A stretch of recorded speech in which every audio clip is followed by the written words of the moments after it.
हरिओम। योग शिक्षा के YouTube चैनल पर आप सभी का स्वागत है।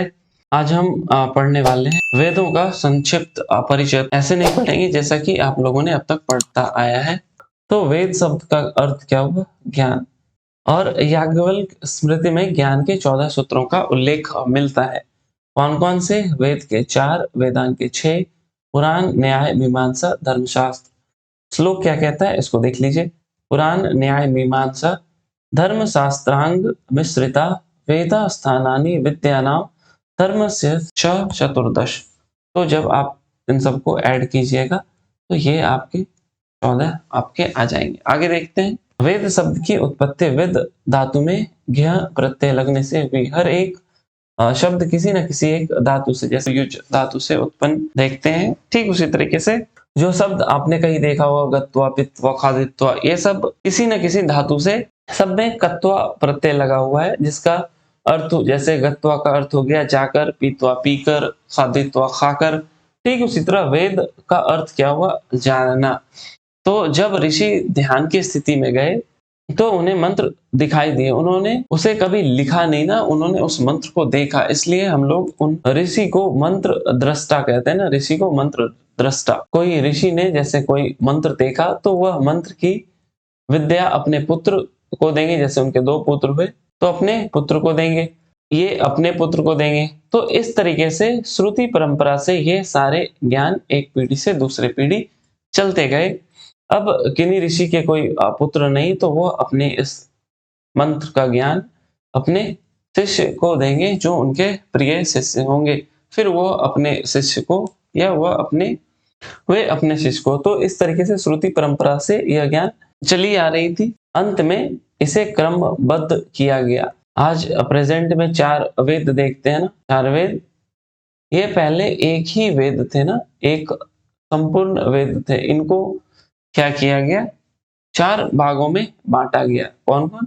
ऋग, यजुर, साम, अथर्व। और ये किन्होंने किया? तो इस वेद को बांटने वाले वेद व्यास जी हैं। वेद व्यास ने ही 4 भागों में उनके विषय के आधार पर वेदों को बांटा। व्यास जी के अन्य नाम क्या है? तो व्यास जी का यमुना के किसी द्वीप में हुआ, इसलिए उनका नाम द्वैपायन है। और कृष्ण वर्ण शरीर के कारण उन्हें कृष्ण द्वैपायन कहा गया है। बद्री वन में निवास करने के कारण उन्हें बादरायन भी कहा जाता है। हम लोग जैसा देखते हैं ना, उत्तर मीमांसा के रचयिता बादरायन। तो ये वेद व्यास जी का ही अन्य नाम है। और वेदों का विस्तार करने के कारण उन्हें वेद व्यास कहा जाता है। उन्होंने ही वेदों का विस्तार किया, मतलब बांटा, इसलिए उन्हें वेद व्यास भी कहते हैं। आगे देखते हैं। वेद व्यास ने ही 4 भागों में विभक्त कर अपने प्रमुख 4 शिष्यों को वैदिक संहिताओं का अध्ययन कराया। अभी हम लोगों ने देखा ना कि यह गुरु परंपरा शिष्य से भी यह ज्ञान चली आ रही थी। तो वेद व्यास जी ने किन्हें दिया, किनका ज्ञान? आइए देखते हैं। तो वेद व्यास जी ने पहल ऋषि को ऋग्वेद का, वैशंपायन को यजुर्वेद का, जैमिनी को सामवेद का और सुमंतु को अथर्ववेद संहिता का सर्वप्रथम अध्ययन कराया। तो वेद व्यास जी ने ऋषि पहल को ऋग्वेद के संहिता का अध्ययन कराया, वैशंपायन को यजुर्वेद के संहिता का, जैमिनी को सामवेद का और सुमंतु को अथर्ववेद का। यहाँ पे हम लोग देखते हैं ना, शुक्ल यजुर्वेद और कृष्ण यजुर्वेद। आने वाले वीडियो में देखेंगे ये कैसे 2 वेद बन गए। आगे देखते हैं। तो हर एक वेद के अपने अपने संहिता ग्रंथ होंगे, ब्राह्मण ग्रंथ होंगे, आरण्यक और उपनिषद ग्रंथ। जैसे अगर ऋग्वेद हुए तो इसके 4 ग्रंथ होंगे, संहिता, ब्राह्मण, आरण्यक और उपनिषद। यहाँ से क्वेश्चन आते थे। 9 जुलाई 2021 को जो पेपर हुआ था उसमें यहाँ से क्वेश्चन आए थे। मंत्रों का संकलन हमें किसमें देखने को मिलता है? तो संहिता भाग में हमें मंत्रों का संकलन देखने को मिलता है। पहले इसे क्रमानुसार लगाने आता था जब योगा के पेपर स्टार्टिंग में होते थे। अब यहाँ से इतना इजी नहीं आता है। तो आपको यह पता होना चाहिए कि जो मंत्र भाग है ना, वो संहिता में ही सारे इंक्लूडेड है। आगे देखते हैं। तो रचना और विभाग देखते हैं। तो महर्षि पतंजलि के महाभाष्य में ऋग्वेद की 21 शाखाओं का उल्लेख मिलता है।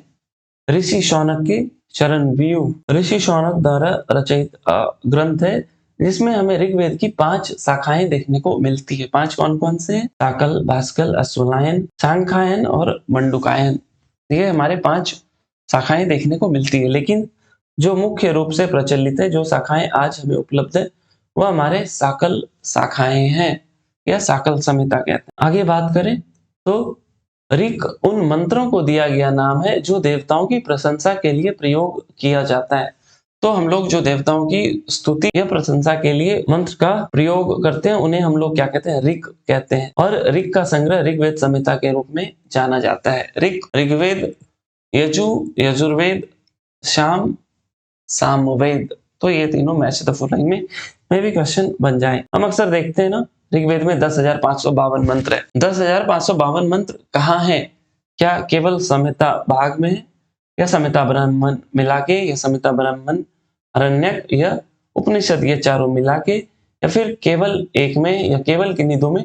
तो ये जो सारे मंत्र हैं ये सारे के सारे हमें संहिता भाग में देखने को मिलते हैं। और जो 10 मंडल और 85 अनुवाक हम लोग देखते हैं वो सब के सब आपके संहिता भाग के ही पार्ट है, ना कि ब्राह्मण या अरण्यक मिला के, केवल और केवल संहिता भाग के। तो आइए हम लोग ऋग्वेद के संहिता भाग को पहले देखते हैं। तो ये जो आप देख रहे हैं आपका ऋग्वेद संहिता, यहाँ से आपके प्रथम मंडल है। अगर मंडल को हम लोग एक छोटा छोटा बुक मान लेना तो ये 10 मंडल आपके 10 बुक हो गए ना, ऐसे समझ सकते हैं। अगर इन्हीं 10 को मिला दें तो आपके ऋग्वेद संहिता हो गए। अब हर एक मंडल, जैसे प्रथम मंडल होंगे ना, यहाँ जो आपको दिखाई दे रहे हैं ना 1 2 3 4, ये आपके क्या है, मंत्र है। तो बहुत सारे मंत्र मिलके क्या बनता है, एक सूक्त बनता है। यहाँ देखिए ये प्रथम सूक्त है ना, तो इसमें आपके बहुत सारे मंत्र हैं। यहाँ पे आपके 9 मंत्र है ना, और मंत्र से क्या बना, बहुत सारे मंत्र से आपका सूक्त बना, बहुत सारे सूक्त मिला के अनुवाक हुए, और बहुत सारे अनुवाक मिला के आपके मंडल हो गए ना। तो यह आप याद रखिएगा। आगे बात करें तो यहाँ पे हर एक सूक्त के एक ऋषि होंगे, एक देवता होंगे और एक छंद होगा। एक छंद में ही उस सूक्त के सारे मंत्र होंगे। अब अगर यहाँ बात करें प्रथम सूक्त की, तो आप इसमें देख सकते हैं आपके 9 मंत्र हैं। 9 मंत्र के बाद फिर दूसरा सूक्त हो गया, फिर इसमें एक ऋषि होंगे, एक देवता होंगे और एक छंद होगा। फिर ये उसी तरीके से तीसरे सूक्त। तो इस तरीके से आपके पूरे ऋग्वेद अरेंज होते हैं। आगे बात करें हम लोग तो यहाँ पे अभी हम लोगों ने देखा ना कि प्रत्येक मंडल को कई वर्गों में विभाजित किया गया है, जिसे हम लोग अनुवाक कहते हैं ना। और प्रत्येक अनुवाक में हमें सूक्त नामक कई मंत्र होते हैं, और प्रत्येक सूक्त कई पदों से बना होता है, जिसे हम लोग ऋक कहते हैं। जो मंत्र हम लोगों ने देखा ना अभी, ये सारे मंत्र आपके क्या है, ऋक है ना, ये सारे ऋक, ये ऋक हो गए। और बहुत सारे रिक्त बन के आपके क्या हो गए, सूक्त। अभी हम लोगों ने देखा बहुत सारे सूक्त मिलके अनुवाक, और बहुत सारे अनुवाक मिलके आपका एक मंडल तैयार होता है। सूक्त मंत्रों का समूह है। इसी सूक्त में मंत्रों की संख्या निश्चित नहीं है। जैसे हम लोगों ने देखा ना, तीसरा सूक्त है ना, ये चौथा, तो इसके पहला कौन सा रहा होगा, तीसरा सूक्त। तीसरे सूक्त में आप 12 मंत्र देखेंगे। तो सूक्तों में क्या है, मंत्रों की संख्या निश्चित नहीं है ना।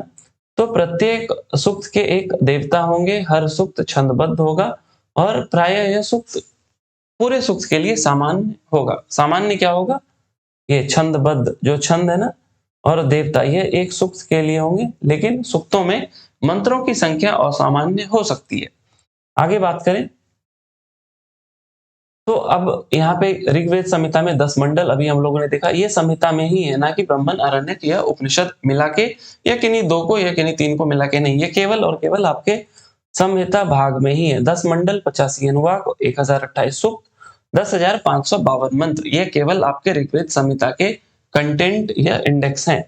अगर आपको कहीं यह रेफरेंस मिलता है ना 3, 16, 7, तो 3 यहाँ पे क्या है, आपका मंडल है, 16 क्या है, सूक्त है, और 7 क्या है, मंत्र है। यहाँ पे कहीं भी अनुवाक आपको देखने को नहीं मिलेगा। तो यहाँ से क्वेश्चन बन सकते हैं कि आपको कोई रेफरेंस दे दिया जाएगा, लेट से यही दे दिया जाएगा, बोल दिया जाएगा इनमें से इन नंबर में हमें क्या देखने को नहीं मिलती है, मंत्र, सूक्त, अनुवाक और मंडल। तो हमें यहाँ पे अनुवाक देखने को नहीं मिलती है। तो इस तरीके के क्वेश्चन के लिए आप तैयार रहिएगा। आइए इस रेफरेंस को हम लोग ऋग्वेद में ढूंढते हैं।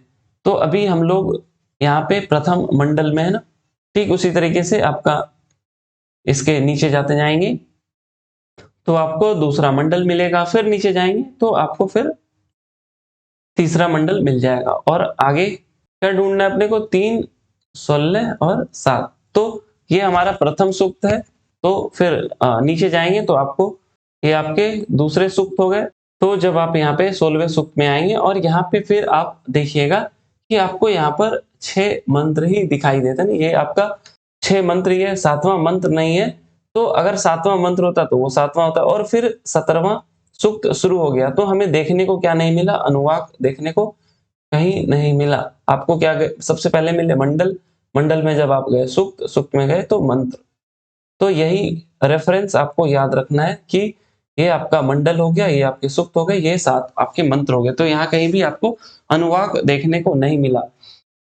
आज यहीं तक रखते हैं। अगले वीडियो में हम लोग बात करेंगे क्या डिफरेंस है संहिता ग्रंथ में, ब्राह्मण, आरण्यक और उपनिषद में, आपस में क्या अंतर है और एक दूसरे के परस्पर वेद के संहिता में क्या अंतर है। जैसे ऋग्वेद के संहिता और यजुर्वेद के संहिता ग्रंथ में क्या डिफरेंस है, ब्राह्मण ग्रंथ में क्या अंतर है, अगले वीडियो में हम लोग देखेंगे। अगर आपको वीडियो वाकई यूजफुल लगा हो तो वीडियो को लाइक करना प्लीज नहीं भूलिएगा। अपने दोस्तों के साथ जरूर शेयर करें जो नेट और जेआरएफ की तैयारी कर रहे हैं। वीडियो देखने के लिए आपका बहुत बहुत धन्यवाद। Thank you, thanks for watching.